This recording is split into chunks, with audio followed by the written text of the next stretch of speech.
Yeah, we coming now.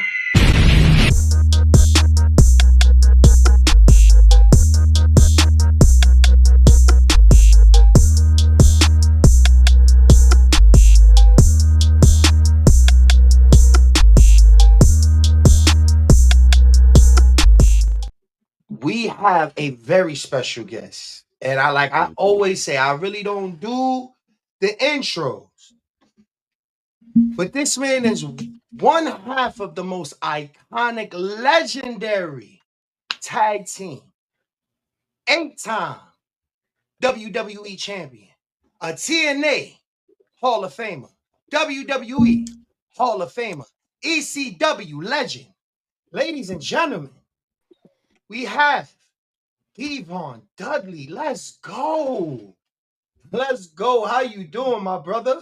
I'm good, not bad at all. Why are we Let's down get here? you. I'm just gonna let you. Let's hold on. I'm just gonna let you know my son. You might hear from time to time, but I like to have him on on the podcast for me, so you might hear him from Listen, time to time. if that's his signature, brother, that's what we doing, man. How you feeling today, man?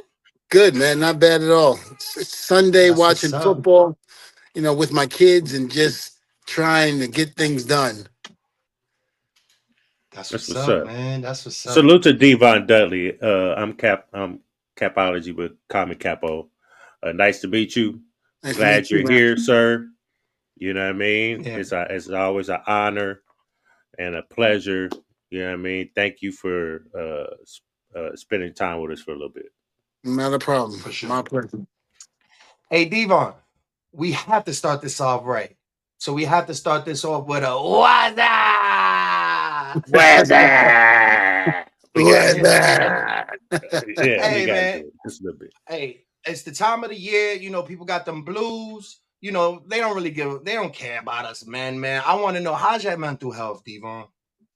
Mental health is good. I mean, from time to time, I do what I got to do to survive.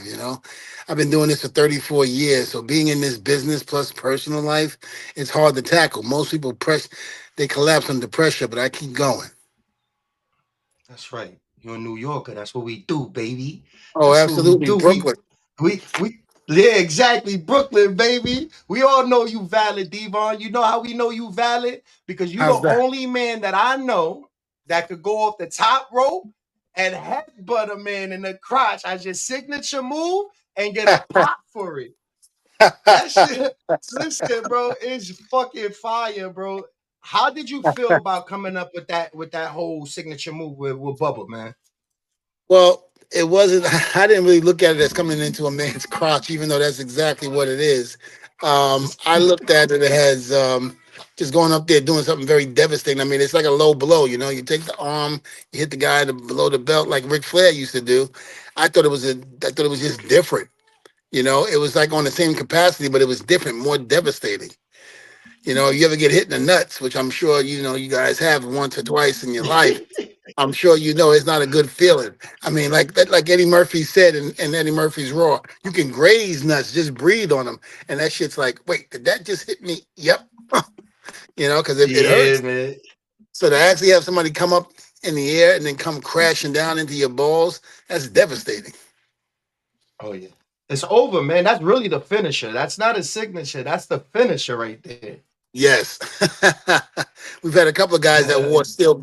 We had Road Dogg one time with Billy Gunn and TNA. He actually had a steel cup, so it kind of knocked me out a little bit. Oh, that's Mm, crazy. dang. Yeah. That's crazy. Bubba, Bubba Ray on Chris Van Lee has said that y'all guys never had heat between each other, man. And I just know y'all guys got like so many belts under you, all the fame and y'all at the attitude era, at the height of the attitude era. And as a brother myself, I know there's fist fights, there's things that are said, but you always come back. Is there ever really a time that y'all guys didn't see eye to eye on something? I mean, I think always. I mean, we have been together 25 years. So am I going to sit here and say that him and I have never gotten into an argument or a beef? No, I'd be lying if I did. Absolutely, we did. But the one thing we always said is we could argue with each other. We could beat the hell out of each other, but don't let nobody else come on the outside come in and try to do it. Right. Hmm. Um, So Maven had your guy Capo. I was gonna ask you. Yeah, I was gonna ask you. Maven called you late night one night on his podcast to prove you would pick up. Uh, he said, "I don't like late night calls at all." So, was you mad, or did he lose that privilege with you? Well, no, me and Maven go back, so when he first came in, when he did Tough Enough on the MTV reality show for WWE, we became friends, we hit it off. But that was something I used to do to Maven all the time. Maven would call me on purpose, past a certain time, I would tell him not to call me. And I would have him thinking that we were comfortable and everything like that. And I'd be like, oh, yeah, Maven, I got a question to ask you. He'd be like, what's up, D? I'd be like, click. Yeah, he didn't lose that. I mean, he didn't lose that privilege after a while. Like, man, you call it so many times, something can happen, anything, like, nah, bro. And then, nah, it's just whatever. You just keep picking up for the guy. It was like, well, the first two or three times, because you never know. I mean, nowadays in this business, when the phone call rings at night, especially when they know not to call you, you want to answer it because you know it might be something. And I always told Right. Maven that, I always told him that. And he didn't seem to get the memo when I said, don't do it. It's like the little boy that cried wolf. Like, Exactly. Yeah, too many times I ain't exactly. answered his phone. Usually be calling. Put on Hey, silent. Devon. So last night at the main event, I don't know if you still watch the product or anything. Um, they brought back the winged eagle last night. I thought it was super fire. Just the fact that they brought something that pays tribute from back in the days.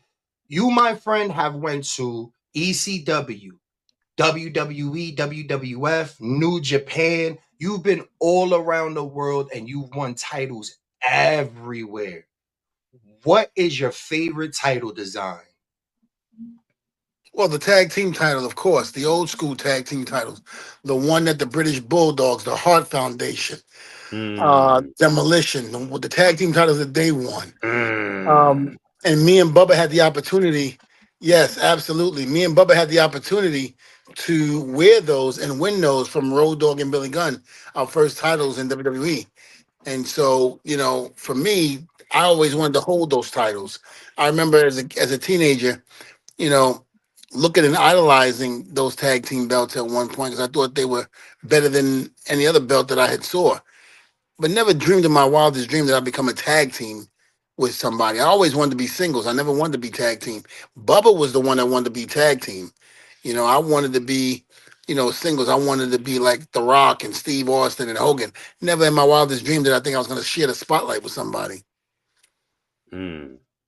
You took that spotlight.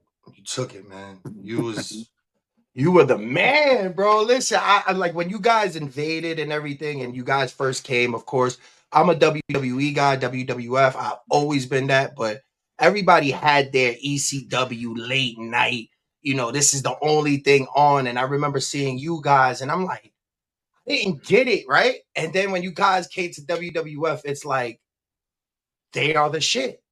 I love you guys. Every time I see you guys, I run into you guys. I run into you so much. I don't know if you remember me. I run into you in the fucking parking lots, right before, in the bathroom, man. I run into you everywhere. But one time that we were chilling, well, we were at a con in Chillicothe. You were there. You were there with Alberto, and it was you. And one of the owners was like really disrespectful to you. I don't know if you remember this. This was in Chillicothe. Yeah, Dylan Hines. Yes, exactly. I wasn't gonna say no names, but yeah, uh, I know he it. I was right he there. said it with his chest too. Like, Yeah, I was right there. yeah, I remember him. Can you run down exactly what happened there for? Because I caught some of it, like where you was about to like punch this dude's fucking face off, Devon. I seen it Well, in you, bro. Like, we walked in and, we were a little late and about 15, 20 minutes late. Um, and because my flight was a little delayed. So they, the people that brought me in had to bring me up, pick me up from the airport and, bring me over to the event. So we were looking for our table and we couldn't find it. So we basically found Dylan, or the guy who brought me in found Dylan. And we asked him, say, hey, Dylan, sorry, we're late. Where is our table? I don't know. Go ask my father. I don't know. Find something. I don't care. And so I asked the guy. I said, "Where are we going?" my son's in the background. I said, "Where are we going?" And You he good? said, "I don't know. Dylan just blew me off." I said, "Blew you off?" I said, "Okay." And I had heard rumblings about Dylan before. Never said anything. Mm-hmm. And I had my own encounters with him, but I brushed it off just out of respect because of his father. And I basically remember about an hour and a half to 2 hours went by, and he comes over to the table. He has a stacks of 8x10s, and he threw them on the table. And goes, "Sign these." And I Mm. go, "Excuse me, sign these." I was like, "I'm not signing shit. You don't come drop something on the table and tell me to sign it like I'm some errand boy." I said, "You done lost your goddamn mind." And he's like, "Well, you can get up and leave." I said, "I can get up and leave." I said, "Dylan, I'll knock your head clear off your fucking shoulders." I said, "I'm telling you And right that's where now." I walked in. Yeah, I was like, "You better lose that bass in your voice. I'm telling you right now." So then he got some security guy, and he goes, "Throw him out of here." I said, "Bro," I looked at the guy. I said, "Don't do this. It's gonna be a long day for you." I was like, don't get handled because of this motherfucker." I said, "I'm telling you right now, he is not the one to take the fall for." And he looked, he goes like, "I know Devon." He was like, "I ain't messing with Devon." He's like, "Devon ain't never done nothing to me." I said, "My brother." Mm-hmm. Yeah. And he walked away. And I Just, told him, so I told him, I said, "You're a little bitch." I was like, "You can't come over and do the dirty work yourself." I said, "You want to sit there and clown everybody else around me." I said, "That there's one person you won't be clowning, and that's me." I said, "I guarantee you that." I was like, "Not to mention, if you bad, come take me and pick me off of this seat and take me out of the building." So he walked away like a little right. bitch, the bitch that he is. And every once in a while now when I see him, he walks the other way or he puts his head down. He sent me a text message. I. He sent me a text message along with a lot of other people talking about how he's apologized, he's a changed man, and this and that, and so forth and so on.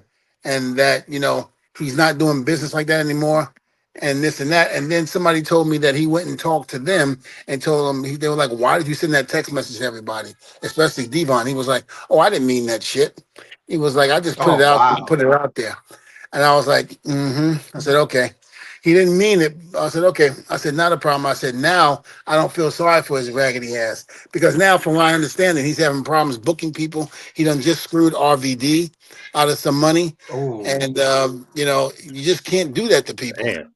And right. eventually, your stock is going to run That's out crazy. where you're just going to lose faith in everybody."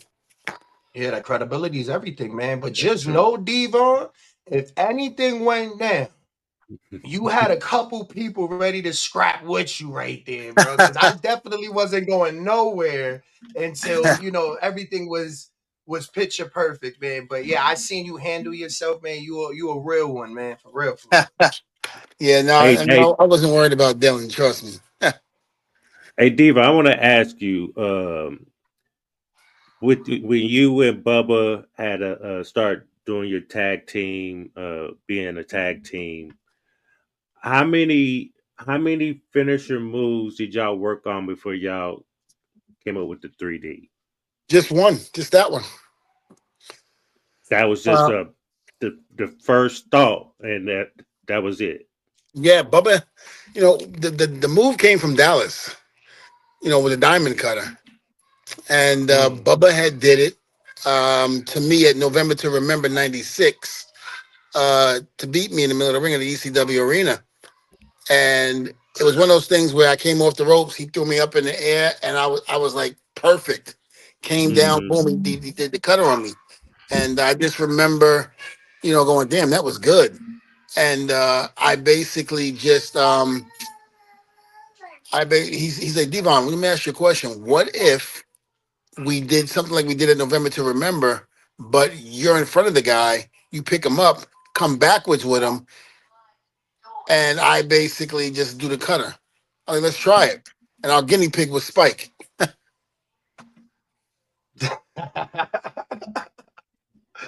Capo, Oh, good old follow Spike. up.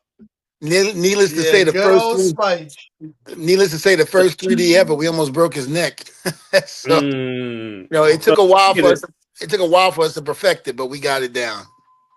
that's what's up. Speaking of Spike, can you name all the 9 original Dudley boys? Dudley, Snot Dudley, Well, the Big, original, actually, the real originals. Yeah, we Y'all were snot. like the Wu-Tang. Y'all were like the Wu-Tang of wrestling, man. Yeah, so it was Snot Dudley, Dudley, Uh-huh. Big Dick Dudley, Chubby Dudley, Sign Guy Dudley, Dancing with Dudleys, and then Bubba came in, Bubba Ray Dudley. Then I came in, Devon, then Spike. Let's Hmm. fucking Hmm. go! Let's go! That's smart. I don't care how many chairs, ladders, and motherfucking anything goes through. Listen, man, he still got his shit going on. What's good? Hey, Mhm. man, your sons are in TNA, killing it, man. Did you feel any type of way when the Usos took the 3D? No, they called and asked me. Oh. Respect, Yeah, they respect called to and the asked me. Usos, man. Yeah, I think it was Jimmy, or I believe it might have been Jimmy. It might have been Jay, but they asked me would it be okay for them to use 3D, and I said, yeah, why not? I was like, you guys came to us before and asked me.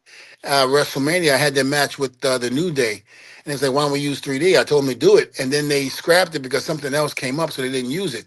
So I was home recovering from back surgery, and they called and asked me, would it be okay if we use 3D? I said, absolutely. My name ain't Taz. I ain't gonna get upset just because you do a move of mine on TV and then go on Twitter and fucking bitch about it. I was like, you're paying homage to people that, that fucking, created something that was special and people still talk about today. I was like, it's an honor for you guys to even use 3D. And it just went on from there. I got nothing but love for those two. I said it all the time in podcasts that their father helped me out during the Reverend Devon stint. I knew them as kids playing with my twins at WrestleMania 17. I knew them for many, many years. So for me to come back to WWE and to be able to do a program with them was special. And I remember telling both of them, I sat them down in a room and I said, listen, as good as your father was to me, I'm going to be like that with you guys. As much as he helped me out, I'm going to help you guys as much as I can. Because, they were in the between like that stages where they were doubting themselves or what have you. But they didn't have to doubt themselves. They were good. They were just good. They just had to know they were good. And, Right. when I became a producer, I basically had all their matches. So, you know, going to bat for them, especially when the WWE didn't think that they can really speak on the mic. And, there were a couple of times in the meetings where I said, listen, if you give them the mic, let them talk, I guarantee you they'll knock it out the box. You just got to give them a chance. And I remember the meeting went silent and they basically looked at me and they were like, all right, well, we'll give them this segment. I guess it was the one where they did they were in a trailer. They were in like an 18 wheeler, and they had the lights coming out as they were walking forward towards the camera. Um, it was really cool the way they did it, but they came out and tore it up. And then the second week they did the same thing and tore it up. So from that point on, they started giving them the mic and let them start to speak. And then of course the iconic battle that they had with the New Day with Wale there, that set it off the charts. And that really put the stamp of approval that the Usos were here and they could speak and they could talk on the mic. And I remember Jay coming up to me and go, D, thank you for believing me. I said, for what? I was like, you guys had it. I was like, it was up to you to believe in yourselves. I was Mhm. like, you guys can do it. I got nothing but love for them and the New Day.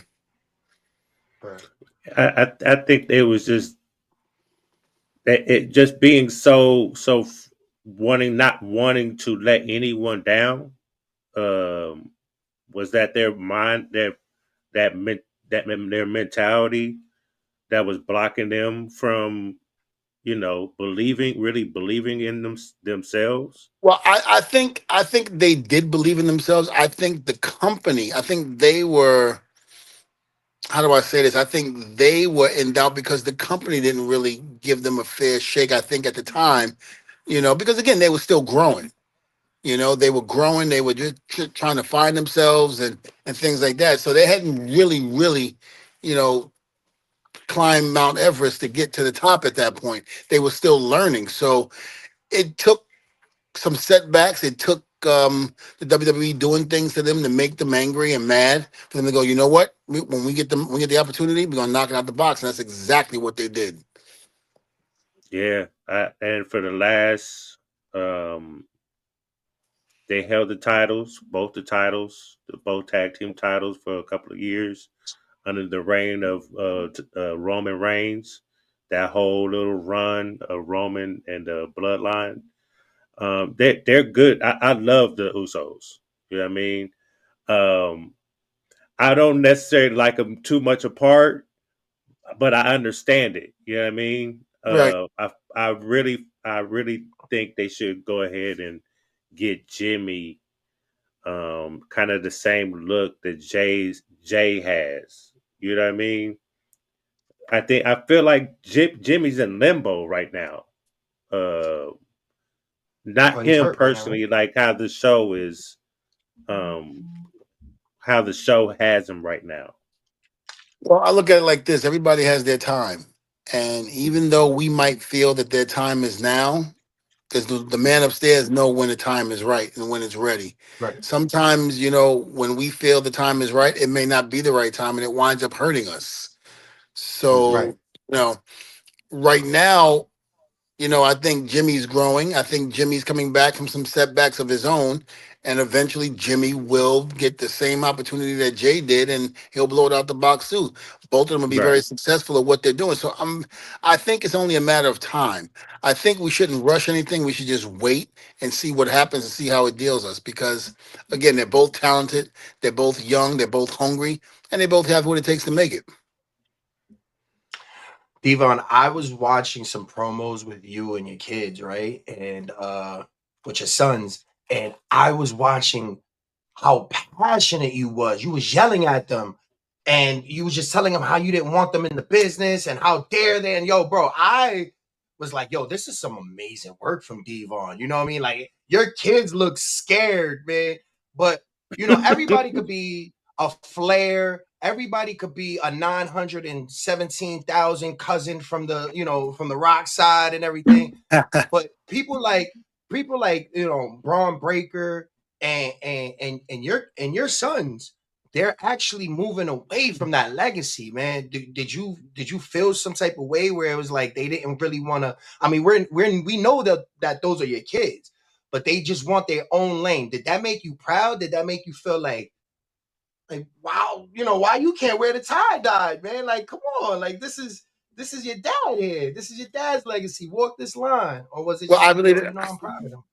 I really didn't want them to do what me and Bubba were doing.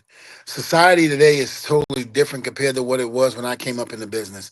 If I had a father like myself that grew up in the business the way I did and that was successful, and I followed his footsteps in terms of the tie dye, the glasses, and all of that, I think the fans back then would have been a little bit more acceptable and not downing me for trying to be like my father. I think they would have. I think the fans would have turned on them because you're too much trying to be like your father. You need to find your own identity, and that's what a lot of people in the business was telling them. WWE was telling them that. AEW was telling them that, and even NWA. People when they were there, they were like, we don't want you to be like your father. We already seen your father and Bubba. We need you guys to be different, have your own style, which I can definitely understand. And they wanted to do that too. So I was very happy that they were out there, going out there doing their own thing. And if you ask me, they're better athletes than me and Bubba were. Better shape, and less injuries than what me and Bubba had. but They're solid. They're solid. They're very strong. 6 feet, 6'1", 240, 255. I mean, they're big boys, and they're yeah, solid, and man. they can handle themselves. So that's one of the things I like about them. Can You I worked add, at this is off ECW. script. I don't. Go ahead, go ahead, This is off go script ahead, real Cap. quick because we just talking about injuries, and I wanted to ask you. We just was got off of um, damn the Survivor Series, right? And Braun Breaker, not Braun Breaker, um, Bronson Reed injured himself. That type of injury, what does that take, like mentally, to recover from? Because I think he broke both of his ankles when he jumped off the cage. Well, I remember in TNA, me and Bubba. I think we're going to put the Rhino through a table, and if I'm not mistaken, I had to jump over one table to get to Rhino with the LOD Doomsday to clothesline him to go through the second table, and trying to protect him. It was almost the same type of fall that he took that I took, but I tore my Achilles heel. And it was 5 minutes into Ooh. the match, and we had about 25 minutes left to go. So I had to wrestle that whole match with my torn Achilles heel. And then not to mention, I mean, it was hard. So to have that brother do what he did, it was mentally, it was draining for me because the pain was excruciating. I can only imagine what he's going through. He did it twice, but he broke it, you know. Oh, So that's hell right there. So the mental, capacity of coming back is it's probably going to be a little rough for him, but I'm sure with the right rehab and mentality, he'll be fine. But damn, that's rough, man. Yeah, do you when I prefer to be in a when tag team? At my age now, if I came back, yes.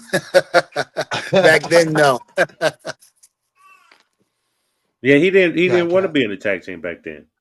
That's what he said. He didn't want Yeah, to I be. wanted to be singles, and Bubba was the one that wanted to be the tag team guy. But again, fate had it where we bonded, we clicked it with all the Dudleys that came together. We were the only two that were able to click the way we did and to be the most successful. So being voted as the most decorated tag team in the history of this business, winning 24 world tag team championships, and then what, 2 3 hall of fames now.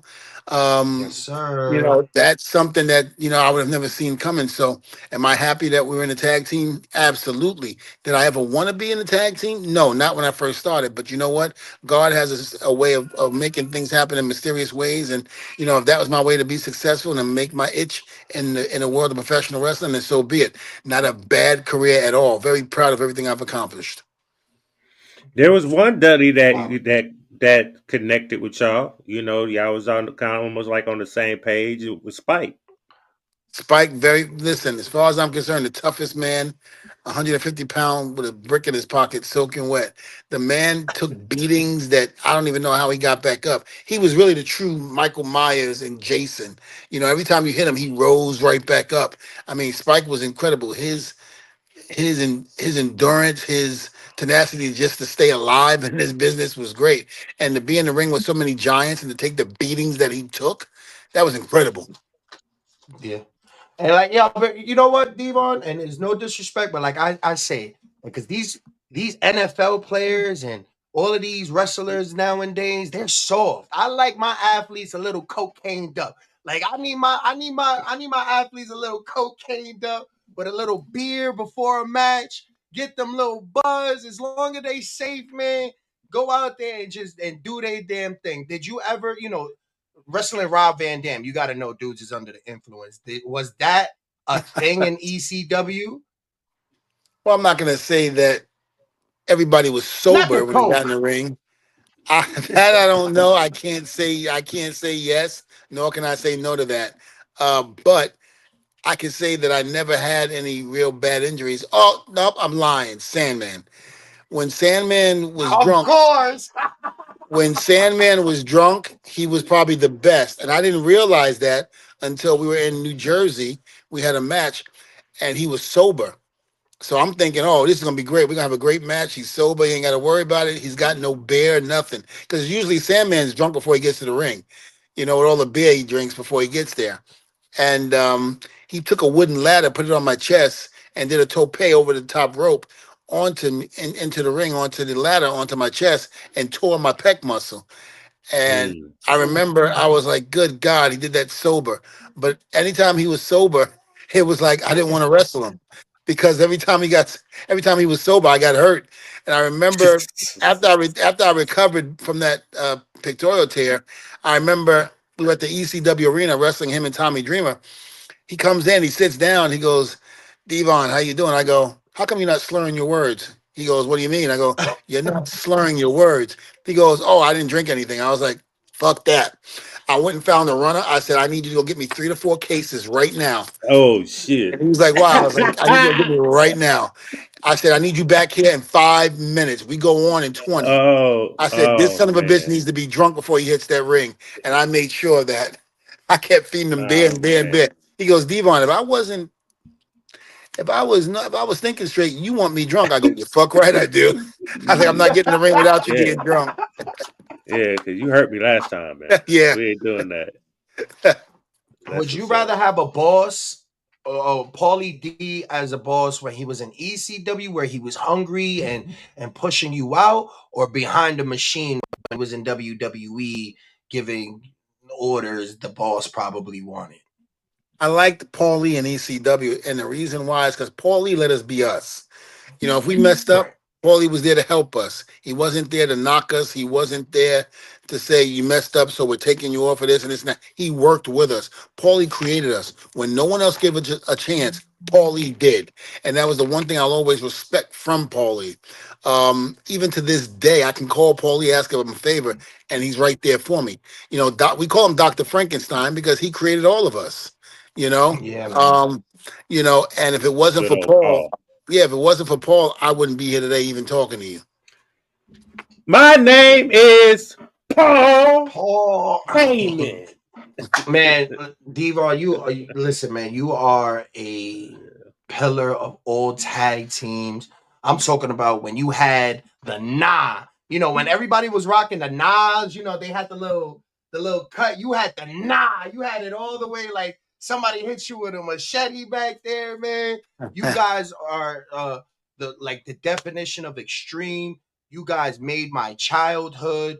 You made certain matches and lanes for these guys. What are your thoughts on everything that's going down right now in WWE with them going to Netflix and the whole how the game has just changed from when you was in it? Well, the game changed when I was in there. From the Hogan and Andre, Brett and Shawn era. It had moved forward and was making big strides. So what's going on now is what was going on during the Attitude Era. Only now it's more money. Only now it's the internet. And if we would have had the internet back then, the way they have the internet now, who's to say that what's going on now wouldn't have been going on back then? I'm very happy for those guys. A little jealous because that money's coming in. I thought the money came in during the Attitude Era. Good God, that money's coming in now. Now, Hmm. Oh yeah.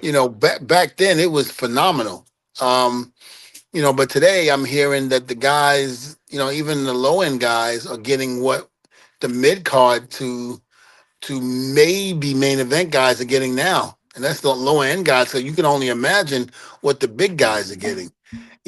So Right. times have changed. Each generation gets better and better. 20, 30 years from now, they'll be doing the same thing. In other words, the prices will be even more than what you're seeing now. And somebody from this generation, 20, 30 years from now, will be saying the same thing I'm saying about the new generation that's going to be in front of them.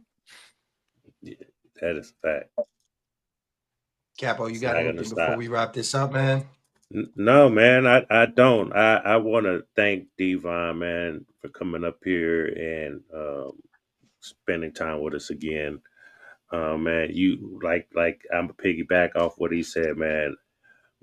And I'm older. I'm older than him. He's like a little young buck. I'll be 50 pretty soon. So, Hold on, hold uh, on. Nah, you the young buck, my friend. I'm 52. yeah, hey, younger. Hey, that's what's up. Hey, you know what I mean?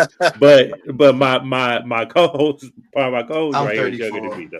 Yeah. Yeah, you know what I mean? So, but me saying that, I couldn't say my childhood, but my younger teens and young adult age. Um, man, I admire everything y'all did, man. All the blood, all the just the carnage that y'all created, and just Flowers. branded that all the way through each WWE, ECW. You know what I mean? And y'all entertained me for years, and I appreciate it. And you are a great, and I know you know that. You know what I mean? Thank you. I appreciate Yeah, that very much. So, your merch is fire too, by the way. I'm just saying I got a couple Dudley shirts. I got the belt. Like I said, Devon, I run into you all the time. I hope you remember me. I know you meet 1,001 people telling you, oh my God, whatever. But every time I see you, man, I'll give you a handshake, man. I hope we could do this again when we run it back. And, just thank you, man. Devon, get the table. Let's go. Oh, my brother, testify. Yes, That's a fact. testify. Let's go, man. Thank you, Devon, man. Mhm. Thank you, Appreciate guys. brother. Thank you, guys. God bless, man. God bless. Take Appreciate care. it. Have a good one. You too, my There man. you have it, ladies and gentlemen. Devon Dudley. Let's go.